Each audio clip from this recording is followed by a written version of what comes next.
আর মাযহাব অনুসারী যারা, তাদেরকে বোঝানো হয় কোন একজন ইমাম কোরআন এবং হাদিস অনুযায়ী অ্যানালাইসিস করে দিয়েছেন, সেটাকে অনুসরণ করা। আমি আব্দুর রাজ্জাক বিন ইউসুফ কোনোদিন কোনো মাযহাবের নিন্দা করিনি। দ্বিতীয় কথা হলো এই যে একটা মাযহাবকে সামনে রেখে একজন আরেকজনকে গালি দিবে, একজন আরেকজনের বিরুদ্ধে কথা বলবে, একজন আরেকজনকে খেপিয়ে তুলবে, উস্কিয়ে তুলবে, এটা হতে পারে না। এইটা যদি কোনো আলেমের মুখ থেকে ঘটে যায় তাহলে বুঝতে হবে যিনি আসলে আলেম নন। এটা সামাজিক গতির উপরে চলছে, আবেগের উপরে চলছে, আর নাহলে হিংসার উপরে চলছে, এটা হতে পারে। আসসালামু আলাইকুম ওয়া রাহমাতুল্লাহি ওয়া বারাকাতুহু। প্রিয় ভাইরা, আপনারা যে ভিডিওর ক্লিপটা দেখেছেন তা হলো আব্দুর রাজ্জাক বিন ইউসুফ সাহেব এবং শেখ আহমদুল্লাহ সাহেবের একটি বক্তব্য ছিল। যে আব্দুর রাজ্জাক বিন ইউসুফ সাহেব বলতেছে যে উনি জীবনে কোনো দিনও 90 সাল থেকে বক্তব্য দিতেছেন, কিন্তু উনি কখনো কোনো দিনও কোনো মজহবের বিরুদ্ধে কথা বলে নাই। এবং শেখ আহমদুল্লাহ সাহেব বলতেছেন যে মজহব কেউ না কেউ কোনো মজহব মানেই থাকে, গতিকে মজহব নিয়ে তো বাড়াবাড়ি করা ঠিক নয়। বন্ধুগণ, আব্দুর রাজ্জাক বিন ইউসুফ সাহেব যে বক্তব্যগুলি উনি দিয়েছেন, আসুন আমরা দেখার চেষ্টা করি আজকে যে আব্দুর রাজ্জাক বিন ইউসুফ সাহেব নিজে যে বক্তব্য দিয়েছেন সেই বক্তব্যের উপরে উনি কতটুকু অচল এবং অটল রয়েছেন।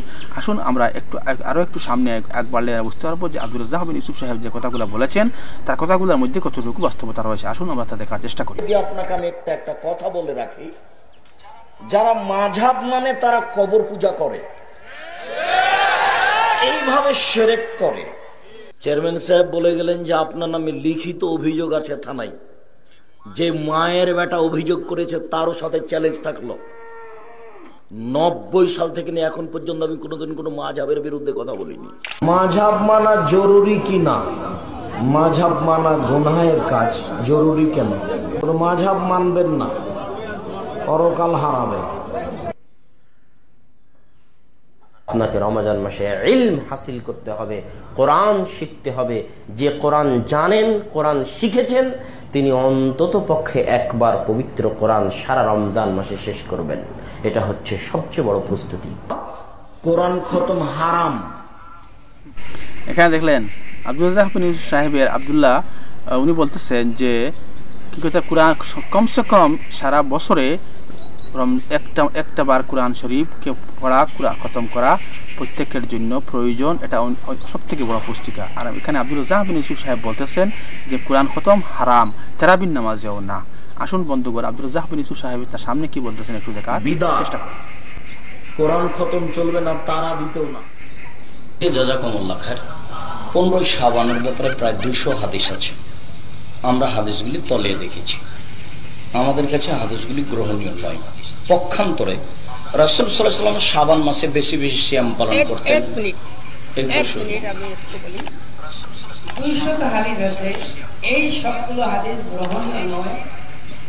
গ্রহণীয় না হওয়ার কারণ, কোন রাবীর কারণে এই হাদিসগুলো 200 হাদিসই গ্রহণীয় নয়, এবং এই 200 হাদিস কোথায় আছে এগুলিও তো কাস্ট করতে হবে, কাউন্ট করতে হবে। তো দিনী ভাই বোন, আমরা ওই সনদ তথ্য সময়ের ব্যাপার, সময় কোনোদিন হলে সেটা করা হবে। আজকের জন্য সনদের কথা বলেই বলা হয়েছে এই বিবরণ ঠিক নয়। পক্ষান্তরে যে আল্লাহ রাসূল বেশি বেশি সিয়াম পালন করতেন তার অনেক হাদিস। বেশি বেশি সিয়াম পালন করতেন, এটা পরবর্তী স্টেপে। প্রথম স্টেপের যে কথাটা আপনার, সেইটা আমি বলতেছি। অনুরোধ, কোন রাবীর কারণে 200 হাদিস সবই বাতিল হয়ে যাবে, এর মধ্যে কোন রাবীর কারণে বাতিল হবে, এইটা যদি এখানে আপনি না বলেন তাহলে এই কথাটা এখানে হাদিস গুণ, এটা তো বলা ঠিক হয় না। আচ্ছা, তো এটা তো লম্বা কথা, হাদিসগুলোকে সামনে নিয়ে আলোচনা আপনাদের সামনে করা হবে। আপনারা কুরবানি করবেন নেকি মনে করে, ফরজ মনে করে নয়। অবশ্যই কোনো মানুষ অর্থ সম্পদশালী হওয়ার পরেও যদি কুরবানি না করে তাহলে তার কোনো পাপ হবে না। এখানে আব্দুর রাজ্জাক বিন ইউসুফ সাহেব বলতেছেন যে শবে বরাতের যেগুলো হাদিস রয়েছে 200টা হাদিস সবগুলি বুয়া। পাশে থাকা উনি যদি সভাপতি খুব সম্ভবত হবেন, উনি বললেন যে 200টা হাদিস যদি বুয়া হয়ে থাকে তাহলে আপনি এখানে কেন বলতেছেন, এগুলো হাদিসের রেফারেন্স দেন, কোন রাবির কারণে বুয়া হয়েছে তা আপনি বলেন। উনি বলতেছেন না, এখানে সনদ নিয়ে আলোচনা করা যাবে না, লম্বা সময়ের ব্যাপার। তাহলে আপনি কেন ওখানে এইসব কথা বলতেছেন? যেহেতু আপনার কাছে সনদের কোনো তথ্য নাই, তাহলে কেন আপনি এটা নিয়ে আলোচনা করতেছেন? এটাই ঠিক। কুরবানি হচ্ছে নেকির কাজ, করলে নেকি পাবে, না করলে না পাবে। কোটিপতিও যদি কুরবানি না দেয় কোনো সমস্যা নেই। বন্ধুগণ, এখানে আপনারা দেখলেন কোটিপতি যদি কোনো না দেয় তাহলে কোনো পাপ হবে না, কোনো গুনাহ হবে না, এরকমই কথা একদম শর্টকাট ক্লিয়ার কাট বলে দিলেন আব্দুর রাজ্জাক বিন ইউসুফ সাহেব। আসুন আমরা এবার মাযহাব বিষয় নিয়ে আমরা শেখ আহমদুল্লাহ সাহেব এবং ডক্টর আবু বকর জাকারিয়া সাহেবের দুইজনের মতামত শুনব। মাযহাব মানা কতটুকু প্রয়োজন রয়েছে, আসুন আমরা তা জানার এবং বোঝার চেষ্টা করি। মাযহাব এটা মাটি ফাইটা বাইর হয়ে যায় না। মাযহাবের যে চারজন প্রসিদ্ধ ইমাম, ইমাম আবু হানিফা, ইমাম শাফি, ইমাম মালিক, ইমাম আহমদ বিন হাম্বল রাহিমাহুল্লাহ, তারা প্রত্যেকেই কোরআন এবং হাদিস থেকেই মাসআলা আবিষ্কার করার চেষ্টা করেছেন। অতএব তাদের অনুসরণটা দেখতে তাদের অনুসরণ মনে হচ্ছে, মূলত ওইটাও কোরআন হাদিসেরই অনুসরণ। আর বস্তুত আমরা কেউ কিন্তু মাযহাবের বাইরে নেই, কেউ কিন্তু মাযহাবের বাইরে নেই।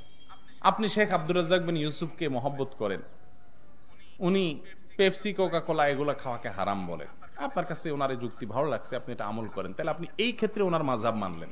এক একজন আলিমের ব্যাখ্যা বিশ্লেষণ মানাটা বাহ্যিকভাবে মনে হয় ওনাকে অনুসরণ করা, মূলত ওনার কোরআন হাদিসের ব্যাখ্যাটাকে কি করা, অনুসরণ করা। এই সম্পর্কে কিতাবুত তাওহীদের ব্যাখ্যায় যথাসম্ভব শেখ সালেহ আল ফাওজান অথবা কোন একজন মানে হায়াতে কেবারে উলামার একজন সদস্য সৌদি আরবের, তিনি লিখেছেন ওয়ালাইসাত তামাযহুবু বিআহাদিল মাযাহিবিল আরবাআতি আইবুন ইউআবু বি। চার মাযহাবের কোন একটা মাযহাবকে অনুসরণ করা এটা কোনো দোষণীয় বিষয় নয়। অন্ধ অনুকরণ যদি হয় সেটা হলো দোষণীয়।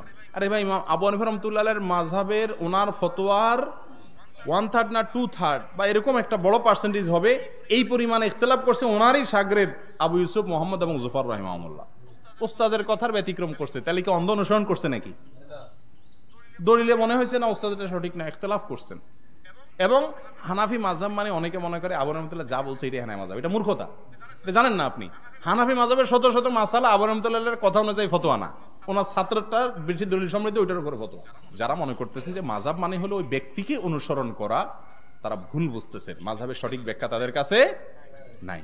তবে হ্যাঁ, এটাও ঠিক, আমরা আজকাল অন্ধ হয়ে গেছি, সবাই নামে বেনামে বিভিন্নভাবে আমরা অন্ধ হয়ে গেছি। ব্যক্তির অনুসরণ আমাদেরকে অনেক সময় কি করে দেয়, অন্ধ করে দেয়। অথচ মাযহাবও কোনো মাযহাব, কোনো ইমাম আমাদেরকে অন্ধ হতে শিক্ষা দেন নাই, এবং সেটা নাই অবাস্তব। মাযহাব মানা ফরজ নাকি শিরক, এর মাঝখানে কিছু নাই। একদম মাযহাব থেকে হয় ফরজ নয় শিরক বানাই দিলে, মাঝখানে কিছু নেই। মাযহাব মানা জায়েজ, মাযহাব মানা জায়েজ, কিন্তু মাযহাব মানতেই হবে এটা বলাটা বেদাত হবে। মাযহাব মানবেন যে জানে না, সে মাযহাব না মানলে কি করবে? এমন কোনো মানুষ নাই যে মাযহাব মানে না, এটা মিথ্যা কথা বলে। মাযহাব মানে কারো না কারো মাযহাব মানে। হ্যাঁ, যদি বড় ইমামের মাযহাব না মানে ছোট ইমামের মাযহাব মানে, দেখবেন এটাই। মাযহাব মানাটা জায়েজ, মাযহাব মানা কখনো শিরিক না। মাযহাব মানা ওই সময় শিরিক হবে যখন কোরআন সুন্নাহ একটা বলছে, আপনি বলছেন না মানি না, আমাদের অমুকের কথাই শুনতে হবে, অমুক ইমামের কথাই আমাকে মানতে হবে, তখন সেটা কি হয়ে যায়? হ্যাঁ, মোতা শিরক, তখন শিরক তাআ হয়। আনুগত্যের ক্ষেত্রে আপনি আরেকজনের আনুগত্য করছেন, আল্লাহ এবং রাসূলের তোয়াক্কা করেননি, তখন হয়। এমনি সাধারণত মাযহাব মানা ছাড়া কোনো আলেম ছিলেন না, সব আলেম সারা জীবন মাযহাব কিছু না কিছু মেনেছে। বড় হয়েছে যখন মুজতাহিদ হয়ে গেছে, তখন মানার দরকার নেই। মুজতাহিদ হয়ে গেছে, আপনারা কেউ কিন্তু মুজতাহিদ না, আমিও মুজতাহিদ না, সুতরাং আমরাও মাযহাব মানি, তবে নির্দিষ্ট একটাকেই মানতে হবে। এটা হলো সমস্যা, যে আমি একটা মাযহাবে মানবো আর কারো কথা মানবো না, এটা কিন্তু জায়েজ নাই। এটা হলো তাকলিদে শাখসি, এবং এটা হলো তাকলিদে আরমা, অন্ধ তাকলিদ করা, কিন্তু এটা শিরিক বলা যাবে না। এটা শিরিক বলা যাবে না ততক্ষণ পর্যন্ত সরাসরি কোরআন হাদিস বিরোধিতার জন্য সে দাঁড়াচ্ছে, এ পর্যন্ত সে তাকে শিরিক বা বেদাত কোনটাই বলা যাবে না, জায়েজ, ততক্ষণ পর্যন্ত জায়েজ। আপনাদের জন্য মাযহাব মানা জায়েজ, তবে কোরআন সুন্নাহ যখন আসবে ওইটা ছেড়ে দিয়ে কি নিতে হবে? কোরআন সুন্নাহকে গ্রহণ করে নিতে হবে। সুতরাং এই বিষয়ে বাড়াবাড়ি করাটা একেবারেই অগ্রহণযোগ্য, মাযহাব মানাকে শিরিক বানিয়ে ফেলা উচিত না। তো বন্ধুগণ, এখানে আমরা দেখলাম শেখ আহমদুল্লাহ এবং ডক্টর আবু বকর জাকারিয়া সাহেবের বক্তব্য। ওনারা মাযহাব নিয়ে কীরকম সুন্দর স্পষ্ট বক্তব্য দিয়েছেন, এবং আব্দুর রাজ্জাক বিন ইউসুফ সাহেব প্রথমে একটা বক্তব্য আমরা দেখলাম, এবং তারপরে ঠিক বিপরীত ওনার বক্তব্য শুনলাম। বন্ধুগণ, এখানে আব্দুর রাজ্জাক বিন ইউসুফ সাহেব এখানে বলতেছেন প্রথমে যে উনি মযহাবের বিরুদ্ধে কখনো করে নাই, কোনো দিনও করে নাই। উনি 90 সাল থেকে বক্তব্য দিচ্ছেন, আজ পর্যন্ত একটা কথাও মযহাবের বিরুদ্ধে বলেন নাই। কিন্তু আমরা ওনার অনেকটা বক্তব্য এখানে আমরা দেখলাম। আরও চাইলে আরও আপনারা বক্তব্য দেখতে পারবেন আব্দুর রাজ্জাক বিন ইউসুফ সাহেবের মযহাবের বিরুদ্ধে কতটুকু করেছেন। বন্ধুগণ, এখানে কি সুন্দরভাবে শেখ আহমদুল্লাহ এবং আবু বকর জাকারিয়া সাহেব বলে দিয়েছেন যে প্রত্যেকজন ব্যক্তি কোনো না কোনো মযহাবের অনুসরণ করে, মযহাব অনুসরণ করা ছাড়া উপায় নেই। শেখ আহমদুল্লাহ সাহেব শেখ আবু বকর জাকারিয়া সাহেব বলতেছেন, আমিও কোনো না কোনো মযহাবের অনুসরণ করে থাকি, নতুবা আমার দ্বারা সম্ভব নয়। ইসলাম ধর্ম পালন করা সম্ভব নয়। কারণ আমি তো নিজে নিজে মুসলাকে তাহকিক করে মাসলাকে বের করতে পারবো না। তার কারণেই আমাকে কারোর সাহায্য নিতেই হবে। বন্ধুগণ, আপনারা যদি চ্যানেলে নতুন এসে থাকেন, অনুগ্রহ করে আমার এই চ্যানেলটাকে সাবস্ক্রাইব করে আমাদের সঙ্গে থাকবেন এবং আরও সুন্দর সুন্দর ইনফরমেটিভ ভিডিও পেতে আপনাদের চ্যানেলটাকে সাবস্ক্রাইব করবেন এবং আপনাদের বন্ধু বান্ধবীদেরকেও দেখার সুযোগ করে দিবেন। আসসালামু আলাইকুম ওয়া রাহমাতুল্লাহি ওয়া বারাকাতুহু।